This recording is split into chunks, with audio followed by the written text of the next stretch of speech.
Oke, selamat siang Putri. Siang. Putri tahu kenapa ibu panggil? Iya, saya tahu karena tadi saya udah di kelas. Betul. Jadi tadi waktu ada belajar bahasa Inggris, ibu sempat lihat ibu Putri ludah di kelas ya. Iya. Ya, jadi memang buat kesalahan itu semua orang lakukan ya, termasuk tadi meludah juga, meludah sembarangan tempat. Tapi kira-kira menurut Putri ludah di kelas itu bagaimana? Menurut saya ludah di kelas itu perbuatan yang tidak baik. Tidak baik ya. Nah, jadi tidak baik, kemudian juga tidak sopan toh. Terus juga lingkungan kelas jadi tidak sehat toh. Iya Bu, saya minta maaf dan saya berjanji tidak akan mengulanginya lagi. Nah, kenapa Putri tidak keluar kalau memang mau ludah? Karena saya belum bisa meminta izin menggunakan bahasa Inggris. Belum bisa pakai bahasa Inggris. Ya. Nah, ini kan sudah pertemuan ke-7.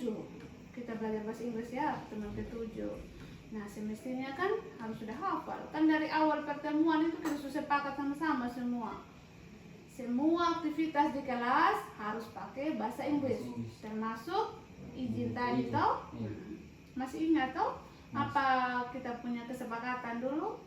Kesepakatan kita di kelas kita harus bisa menggunakan bahasa Inggris dan meminta izin menggunakan bahasa Inggris, dan apapun kegiatan dalam kelas harus menggunakan bahasa Inggris. Sudah begitu toh? Ya. Nah, sekarang bagaimana sudah? Saya akan belajar bahasa Inggris dan akan berlatih meminta izin menggunakan bahasa Inggris. Terus karena kira-kira kalau lu di kelas itu bagaimana? Lu udah di kelas itu perbuatan yang tidak baik dan tidak sopan dan membuat lingkungan kelas tidak sehat. Jadi seperti itu ya. Iya. Jadi Putri sudah omong sendiri tidak baik, kalau tidak sehat, kemudian juga tidak sopan toh. Nah, sudah tahu sendiri. Nah sudah omong sendiri ya. Jadi ibu tidak mau lihat lagi mulai les berikut tidak seperti itu lagi ya. Kita coba sudah tuh belajar bahasa Inggris, jangan hanya karena takut hafal akhirnya itu. Coba sudah ya. Jadi seperti itu ya. Nah, bisa ikuti kenapa itu sudah tujuan ibu panggil Putri ke sini ya. Oke. Terima kasih. Iya, sama-sama Putri. Oke, silakan Putri kembali ke kelas.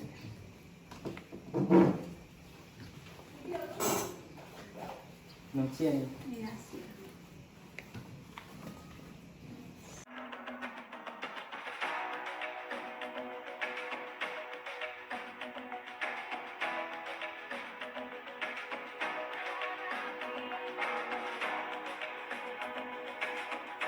Siang untuk kita semua. Sekali lagi selamat siang.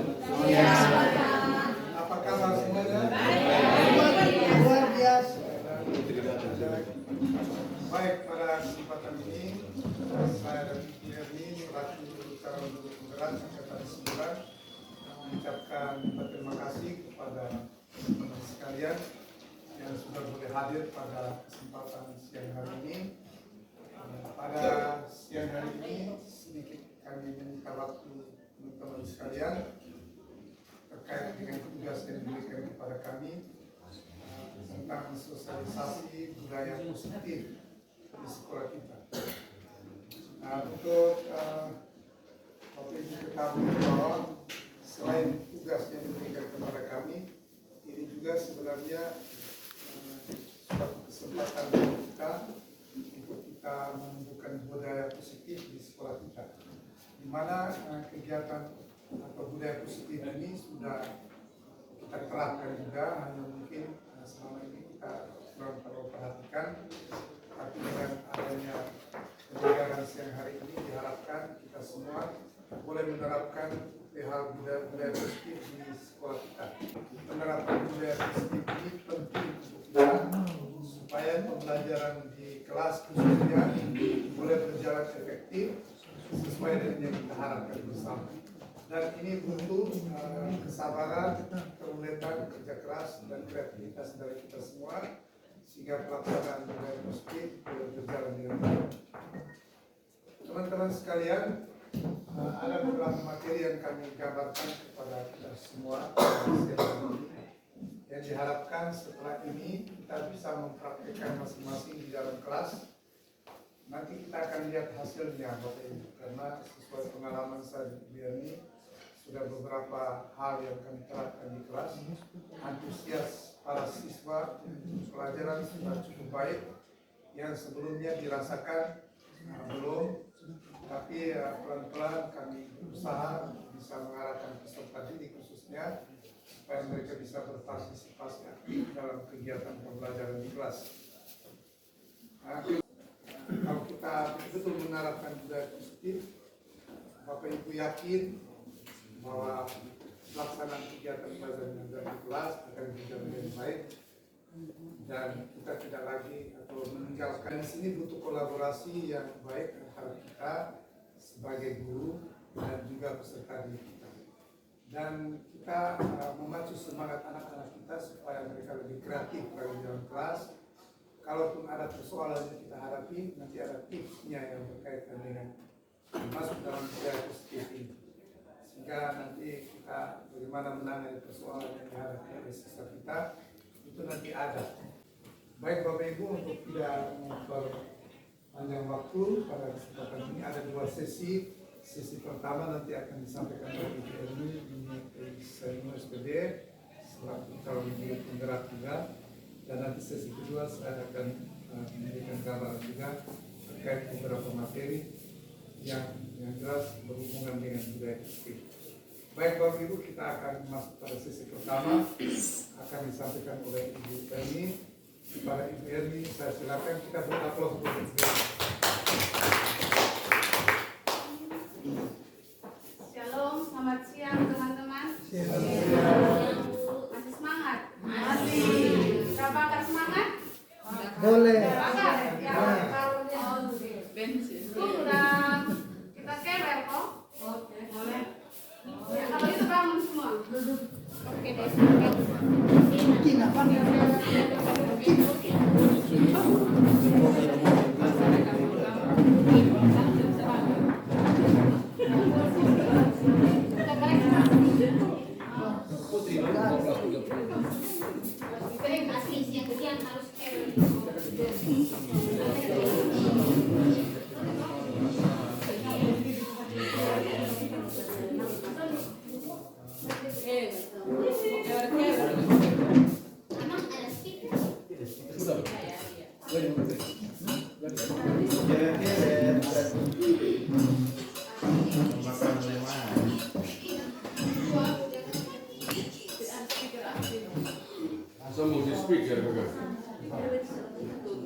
Speaker ada saat apa? Kewer.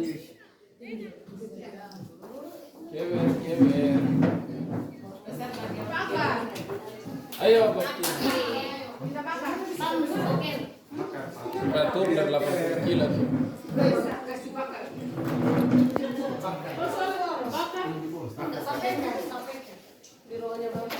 Terus sampai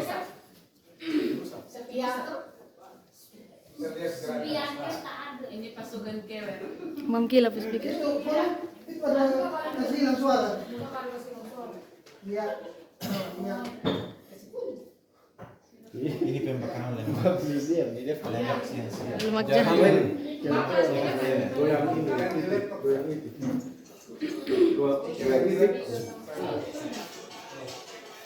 Ayo.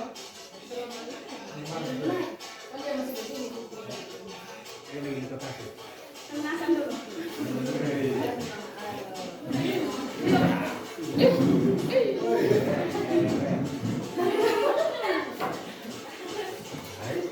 Ini kewer betul ini.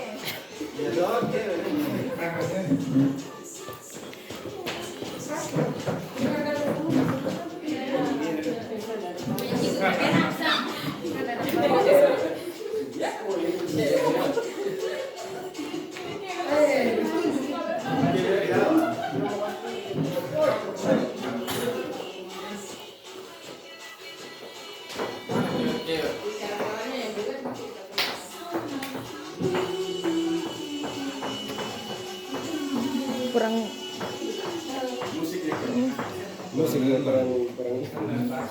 yang pasti ya. Memang boleh? Tidak pasti ya.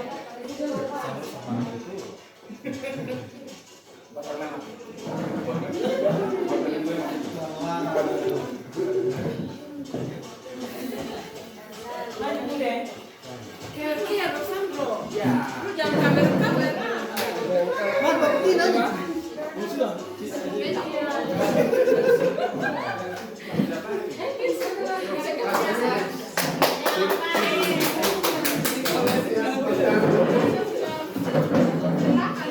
Iya.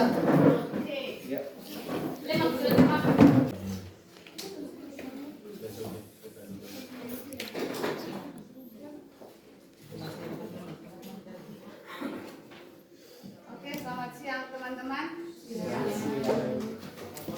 Tidak mengganggu ya keringatnya ya. Tetap bisa lanjut ya. Oke, jadi hari ini tuh kami akan membagikan sedikit apa yang kami dapatkan dari kegiatan guru penggerak terkait budaya positif. Dan mungkin saya langsung saja ya. Kira-kira apa itu budaya positif? Apa itu budaya positif? Kemudian, apakah di sekolah ini kita sudah pernah jalankan budaya positif? Jadi budaya positif itu adalah kebiasaan yang kita lakukan untuk menghasilkan perilaku pembiasaan yang terus-menerus dilakukan oleh anak didik. Bukan hanya anak didik, tapi semua warga sekolah. Ya, itu bisa mulai dari perilaku, kemudian tutur kata, itu semua masuk dalam budaya positif. Mungkin selama ini yang kita tahu itu lebih kepada aturan ya. Jadi budaya positif itu dia lebih kepada bagaimana supaya dia lebih terbiasa lagi. Jadi jangan hanya karena saya takut aturan, saya takut kena pukul, makanya saya taat aturan seperti itu. Tapi dia lebih kepada bagaimana menerapkan anak itu menjadi pembiasaan. Kemudian tujuannya adalah yaitu tadi karakter baik anak. Jadi untuk menumbuhkan karakter baik anak. Kemudian siapa yang terlibat dalam mewujudkan budaya positif di sekolah? Semua ya. Semua itu termasuk ya siswa, kemudian guru, kemudian juga guru pegawai. Jadi semua warga sekolah adalah pihak-pihak yang terlibat dalam mewujudkan budaya positif. Kenapa? Kalau hanya siswa saja tidak bisa kita saling tidak bisa dibiarkan saja, karena harus ada kolaborasi yang baik antara guru, pegawai dan juga siswa. Kemudian yang termasuk dalam budaya positif itu ada disiplin positif. Disiplin positif, kemudian ada keyakinan kelas, kemudian ada perubahan paradigma stimulus respon, ada juga motivasi perilaku manusia, kemudian ada pemenuhan 5 kebutuhan dasar manusia. Yang berikut ada hukuman dan penghargaan, ada 5 posisi kontrol dan segitiga restitusi. Kita akan lihat mulai dari yang pertama, disiplin positif. Apa itu disiplin positif? Disiplin positif itu adalah cara menerapkan disiplin dengan pendekatan positif agar menumbuhkan kesadaran akan nilai-nilai kebajikan. Kemudian peserta didik menjalankan dan menerapkan disiplin bukan karena penghargaan ataupun ada hadiah. Tujuannya apa? Ya untuk menumbuhkan motivasi dari dalam diri anak didik. Mungkin kalau selama ini kalau ngomong tentang disiplin, yang terpikirkan oleh kita itu sanksi ya, hukumannya apa. Namun yang dimaksud yang disiplin positif ini bagaimana kita memberikan sanksi positif. Contoh saya, anak-anak di kelas kalau tidak menghafal, sanksi positifnya kebetulan saya punya keyakinan kelas sendiri, setiap pertemuan harus menghafal memasukkan 5 kosakata baru. Kemudian sanksi positifnya apa? Kalau mereka tidak hafal, artinya mereka diberikan pertemuan berikutnya akan hafal 10 kosakata. Jadi tidak dipukul lagi. Kalau dulu mungkin kita masih pukul atau apa. Nah sekarang bagaimana kita memberikan sanksi positif.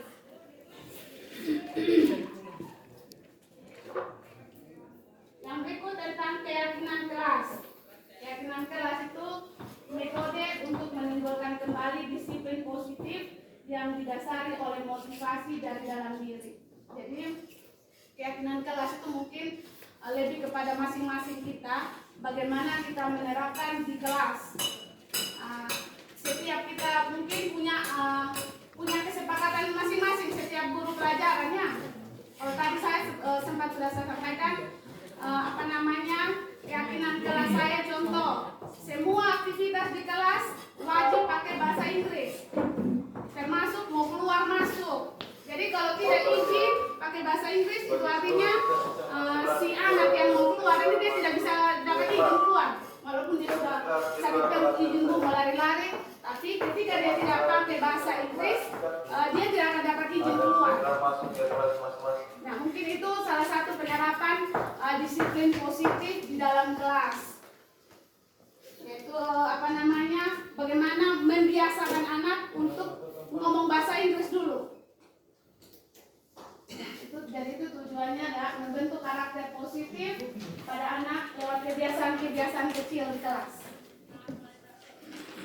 Yang berikut terkait perubahan paradigma stimulus respon. Menurut Stephen R. Covey dalam bukunya Principle Centered Leadership tahun 1991 mengatakan bahwa bila kita ingin membuat kemajuan perlahan sedikit-sedikit, ubahlah sikap atau perilaku Anda. Namun, bila kita ingin memperbaiki cara-cara utama kita, maka kita perlu mengubah kerangka acuan kita. Ubahlah bagaimana Anda melihat dunia, bagaimana Anda berpikir tentang manusia. Ubahlah paradigma Anda, skema pemahaman dan penjelasan aspek-aspek tertentu tentang realitas. Jadi bagaimana kita mengubah paradigma tentang stimulus respon menjadi teori kontrol. Contohnya paradigma stimulus respon realitas kebutuhan kita sama, tapi menurut teori kontrol kebutuhan kita itu berbeda-beda. Itu yang perlu juga kita melihat dari sudut pandang lain. Kemudian yang berikut juga, semua orang melihat hal yang sama. Kemudian dalam teori kontrol mengatakan setiap orang memiliki gambaran yang berbeda-beda. Yang berikut, kita mencoba mengubah agar berpandangan sama dengan kita. Kemudian dalam teori kontrol mengatakan kita berusaha memahami pandangan orang lain tentang dunia. Itu tentang perilaku buruk dilihat sebagai suatu kesalahan. Kemudian dalam teori kontrol semua perilaku itu ada tujuannya. Kemudian orang lain bisa mengontrol saya. Namun dalam teori kontrol menyatakan hanya diri saya yang bisa mengontrol diri saya sendiri. Kemudian pemaksaan ada pada saat bujukan gagal. Namun dalam teori kontrol, kolaborasi dan konsensus yang akan menciptakan pilihan-pilihan baru. Kemudian model berpikir menang kalah dalam teori kontrol harus berpikir menang, menang, dan menang. Jadi ini kaitannya dengan bagaimana kita memotivasi diri dari internal kita. Jadi tidak lagi kita melihat mungkin ada sudut pandang yang berbeda, tapi kita melihat bagaimana motivasi itu datang dari diri kita. Kemudian terkait motivasi perilaku manusia, jadi ada 3 motivasi perilaku menurut Diana Gossen, yaitu yang pertama untuk menghindari ketidaknyamanan. Kemudian yang berikut untuk menjadi orang yang diinginkan dan menghargai diri sendiri yang dipercaya. Kemudian yang berikut untuk mendapat imbalan dan penghargaan. Jadi motivasi itu ada 3. Untuk yang pertama dan yang kedua itu motivasi eksternal. Jadi kita hanya mau berbuat sesuatu untuk mendapatkan mungkin kalau ada hadiah, ada penghargaan. Namun ketika kita yang ketiga ini kita mau menumbuhkan nilai-nilai apa yang mau kita capai, kesadaran dari diri kita, itu namanya motivasi internal.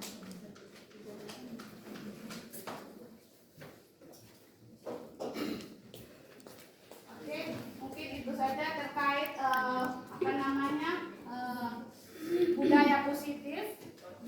Dan selanjutnya mungkin akan dilanjutkan oleh Pak Dion terkait kebutuhan 5 kebutuhan dasar manusia dan sampai pada bagaimana kesimpulan nanti pada akhirnya. Oke, selanjutnya saya langsung berikan kesempatan kepada CGP hebat kita Pak Dionisius Edi SPD.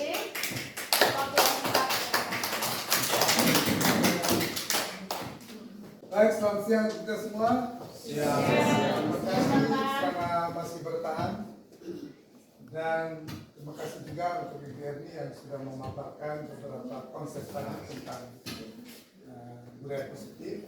Saya hanya melanjutkan saja terkait dengan pemenuhan 5 kebutuhan dasar. Ya, untuk kita ketahui bahwa kebutuhan dasar manusia itu sesungguhnya ada 5. Selain kita merefleksikan diri kita sendiri, juga kita punya pandangan tersebut kepada anak didik kita yang kita ajarkan. Yang pertama itu kebutuhan untuk bertahan hidup. Siapa sih yang tidak akan bertahan hidup? Pasti semua kita punya prinsip yang sama untuk memenuhi atau kebutuhan itu untuk bisa bertahan hidup. Yang berikut kebutuhan kasih sayang dan diterima. Sehingga penerapan di dalam kelas kita harus memberikan perhatian kasih sayang kepada anak-anak kita. Karena kita kalau memberikan perhatian seperti itu kepada anak-anak kita, maka mereka merasa diterima gitu. Bapak Ibu bisa cermati pembelajaran selama ini, misalnya kita marah-marah sama mereka, tidak kerja tugas, suruh mereka berlutut atau memberi hukuman yang agak berat misalnya, mereka merasa tidak diterima. Kok saya diperlakukan seperti ini? Apa bedanya dengan teman saya? Sesungguhnya kita harus memberikan perhatian kasih sayang agar mereka bisa diterima.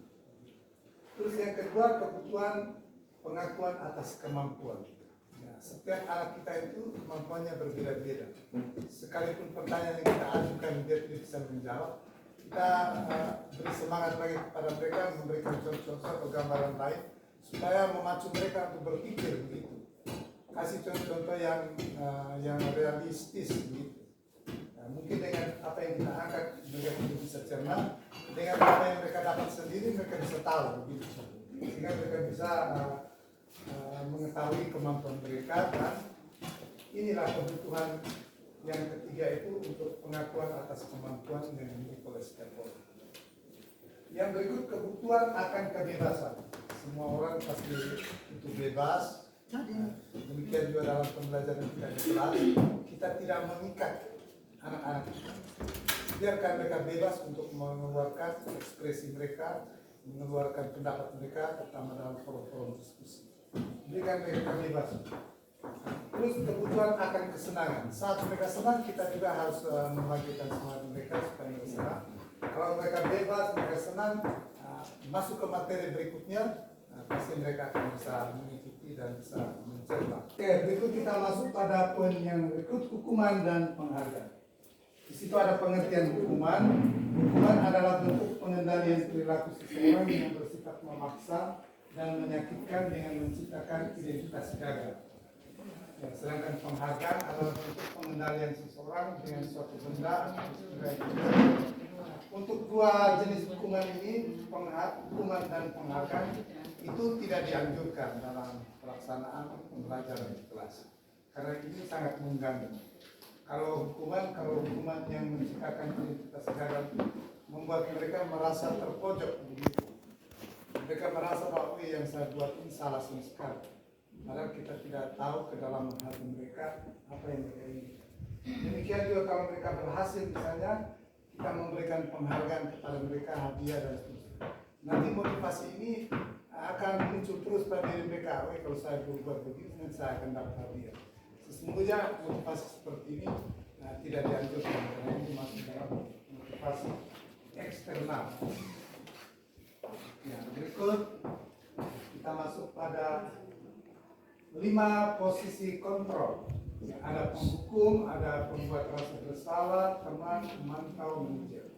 Ya, jadi sini guru diharapkan menjalankan fungsi kontrol manajer. Itu sudah sesuatu berbuat di mana guru berbuat sesuatu bersama dengan murid untuk mempertanggungjawabkannya, mendukung murid agar dapat menemukan solusi atas permasalahan sendiri. Permasalahan yang mereka hadapi itu kalau kita bangun komunikasi baik dengan mereka, maka dengan sendirinya anak didik kita mereka akan terbuka dan bersama mereka kita harus harus bisa membawa mereka supaya mereka baik. Sekarang masuk ke segitiga restitusi. Ada 3 bagian besar di situ: menstabilkan identitas, validasi tindakan yang salah, dan menandakan keyakinan. Menstabilkan identitas. Kalau siswa mengalami suatu permasalahan, kita memanggil mereka, menanyakan kesalahan yang mereka buat. Seperti yang saya gambarkan tadi, komunikasi dengan mereka, kira-kira apa yang mereka lakukan. Terus validasi tindakan yang salah. Kita kita mencari tahu letak kesalahannya ada di mana. Karena menurut dia kesalahan yang dia perbuat itu dia tahu untuk melanggar tidak dengan kesepakatan kelas yang sudah dicanangkan bersama. Kalau dia mengatakan melanggar, berarti kita menanyakan kembali kira-kira untuk bisa memperbaikinya. Kalau dia mengatakan bisa memperbaikinya, terakhir kita menanyakan keyakinan. Engkau yakin betul apa yang kau buat ini salah dan engkau mau memperbaikinya? Dia akan mengatakan mau memperbaikinya. Semuanya ini bertujuan untuk membangkitkan kembali semangat anak dan membuatnya kembali percaya diri dan bertanggung jawab. Semua yang kita lakukan ini Bapak Ibu untuk menumbuhkan motivasi internal dari peserta didik kita, menumbuhkan rasa percaya diri.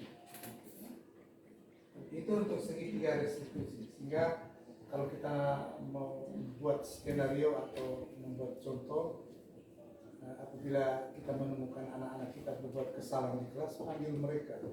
Kita menggunakan metode segitiga restitusi ini. Tidak langsung menghukum mereka, tapi menggali persoalan mereka yang pada akhirnya kita membangun kesepakatan dengan mereka bisa memperbaiki kesalahan mereka. Ya, itu beberapa hal tadi gambaran untuk kita, sekalipun secara singkat. Yang diharapkan di sini kita membangun kolaborasi, membangun komitmen baru untuk merubah pola pikir kita yang lama misalnya, dan kita membangun sesuatu kebiasaan yang baru dengan menegakkan beberapa poin budaya positif tadi. Bapak Ibu yakin saja bahwa dengan apa yang kita terapkan ini, lama kelamaan sistem pembelajaran kita di sekolah semakin hari semakin baik. Kalaupun kita selama ini menemukan persoalan bahwa anak-anak kita itu susah diatur, sebenarnya tidak begitu Bapak Ibu. Sekarang bagaimana dengan beberapa teori yang disampaikan tadi, bagaimana mendekatkan diri kita dengan peserta kita, bisa menggunakan beberapa langkah tadi untuk membangun kepercayaan diri mereka. Ya, mungkin itu ada kesimpulan yang sudah dibuat bahwa budaya positif perlu dijalankan untuk membutuhkan pendidikan yang berpihak pada anak. Memang kita harus berprinsip begitu Bapak Ibu. Pembelajaran kita harus pembelajaran yang berpihak pada murid. Guru harus menjadi teladan yang mampu menerapkan disiplin positif. Kalau anak-anak sering terlambat, jangan kita hanya menyalahkan anak, sementara kita sendiri bisa yang terlambat masuk kelas. Kita harus merefleksikan diri. Kalau kita membangun kesepakatan tidak boleh terlambat, kita harus duluan di dalam kelas. Sehingga kalau ada anak yang terlambat, tinggal kita membuat atau menegaskan kembali tentang kesepakatan yang kita sudah buat bersama. Tetapi Bapak Ibu tidak memberikan hukuman, tidak juga memberikan penghargaan. Tapi kita berupaya bertindak sebagai manajer yang bisa mengarahkan, menuntun peserta didik kita ke arah yang lebih baik. Guru harus mampu menempatkan diri pada posisi kontrol yang tepat. Posisi kontrol yang dilakukan tadi sebagai manajer. Nah, mungkin tips-tips yang bisa kita bagikan kepada teman-teman. Baik teman-teman, itu sedikit informasi sederhana yang kami boleh bagikan kepada teman-teman. Sekarang kembali ke pribadi masing-masing. Kalau kita mau akrab dengan anak-anak kita punya pembelajaran bisa diterima. Hargailah diri mereka karena mereka mempunyai kodrat yang berbeda-beda. Demikian pernyataan kami atas perhatian kita semua. Ucapkan terima kasih. Mohon maaf kalau ada hal-hal yang kurang. Selamat siang dan kita ketikkan bersama.